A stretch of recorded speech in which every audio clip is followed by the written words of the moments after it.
Welcome back, it's DJ Evidence. I'm here just to recap on an old video that I scrapped on YouTube, basically because you couldn't really hear what I was saying properly. I did put up like writing on the video to show you how to do the technique, but I'd rather you to be able to hear me. This time I'm going to just cut straight to it. It's a quite simple forward method I've got going on here. Basically what I'm trying to teach you is how to get the delay mode or the delay type effect without actually using the effects in the MPC. And this is how you do it. Basically, I've just got one of my old beats up. I'm just going to choose one of the samples that I didn't actually use in the tune, even though I did use the technique in this, but I want to start with something fresh, okay? So I'm just going to use this sample at the moment. Now you'll see all that you mean to me. So basically, I'm just going to take the very beginning of that. I mean, I didn't want the whole loop, but it's literally going to be like half a second of that or whatever. But basically, I just want to get a very short sound out of that and then kind of get a delay effects out of that. So first of all, I'm going to go into trim. So that's mode pad 5. No.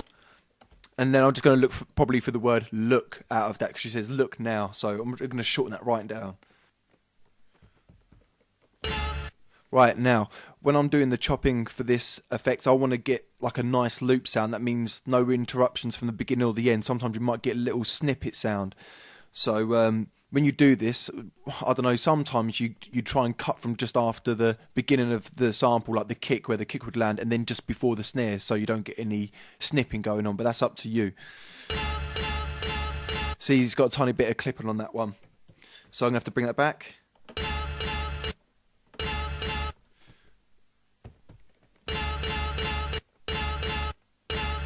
Right, no matter how much I change the end, the beginning still gives off that clipping, so you know it's going to be the beginning that needs changing. Right, I've actually brought it backwards just to make it more smooth. You want the start and the end to have as least resistance as possible. But anyway, as I said, I'm going to get right into it. So once you've done that and you've got your perfect little loop, by the way, you can test the loop by pressing pad 10 while you bring trim. So you don't have to turn the loop on in the function here for you to be able to hear what the loop sounds like. Then scroll down to loop while you're in trim on that sample that you're manipulating, then turn that to on. And then the next step is to go into mode and program, which is mode pad 6, and then go to play mode. Make sure you're on the right level, on the right button, and then if it's on one shot, then change it over onto note on. Once you've done that, when you do this technique, it's best to try and take low ends out. It works best this way because, yet again, it's like with reverbs and delays, low ends don't really work well with that type of stuff. Sometimes you can. And then scroll down to decay. Make sure the mode is in end. And then put it to something like, I don't know, 55, 65, 75 or 85, anything. Like just something above the 50s. And there you go. That's on 55. And that's all from the play mode. So if I go back to the play mode and turn it one shot, that's all I'm going to get is that short stab. So the moment I put it in note on, you get that. But what's quite handy, if you've seen my video for copying programs and so on, if you was to copy this program, you could actually turn the note on back on to one shot and use it as normal as you would have done originally. So you can have a delay version and a non-delay version playing over the top of each other, so you can have control over the same sample at the same time. It's quite good if you figure it out. So that's the basis of that one, and that's it. It's as simple as that. Get your right loop, then note on, and then go to the decay. It also works with the attack as well. So if I go down to decay, turn that to 0, and then whack the attack up, let's see what happens. So decay 0, attack. I'm going to whack this up to about 55. Oh. See, so the attack is forcing play, even though you're in note on. That's a funny thing. The note on usually means you have to keep your finger down on the note, but because you're using attack and decay, it's forcing play out of it. But the attack, the more you force out the point, the longer it will take to get up to full volume. But once it hits full volume, it will cut straight off. See, now I'm putting it up to 75. You see how it just stops?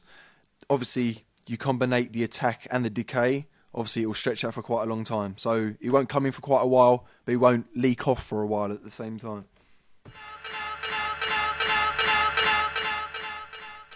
So that's 75 on both of them. So you can see how you can make a really short sound a long sound. Now that's the basis of that's the simple version. Now if you're ready to go to the next version, then stick with me. Okay, let's go back to that sample again. Mode, trim, yet again, that's mode pad 5. Okay, go into that same loop. Now scroll down to start link. It will say ST link. Turn that from on to off. So you've still got the loop mode on, but it's the start link. Now when you do this, when you go through the trim settings, you notice you've got trim start, the end, and a loop start. Now you can start from the beginning of the sample and loop to the end and have it keep on looping back to the beginning, or you can play the sample from the beginning but have it loop to a certain point within the sample after the beginning point. And I'll show you now. So at the moment we've got the word look. So per se, if I want the word now to be the one that delays off, this is what we'll do. So obviously going to have to try and find the word now. So I'm going to extend the sample a little bit. Right, so our trim start will be No. so the beginning of how it usually sounds. But if I press pad 10, that will let me hear what it sounds like from the loop start. So any other button will be the trim start, but pad number 10 will be able to let you hear what the beginning of the looped part will sound. Not the beginning of the sample, but the loop part. So you go down to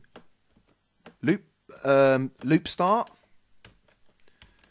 And then obviously I'm going to try and find the word just now by itself. No. No. No. No. No. No. See, there I got a word now. So that was pressing pad 10, so I know where the loop's going to start from. But if I press like pad 7, No. No. No. No. see, it'll let me preview the whole thing, what it sounds like together. So that's really handy. But yeah, as I said, once you've got the loop on and the start link off, let's go back to our settings again. Back to our program, so mode program. Find your button that you've been manipulating.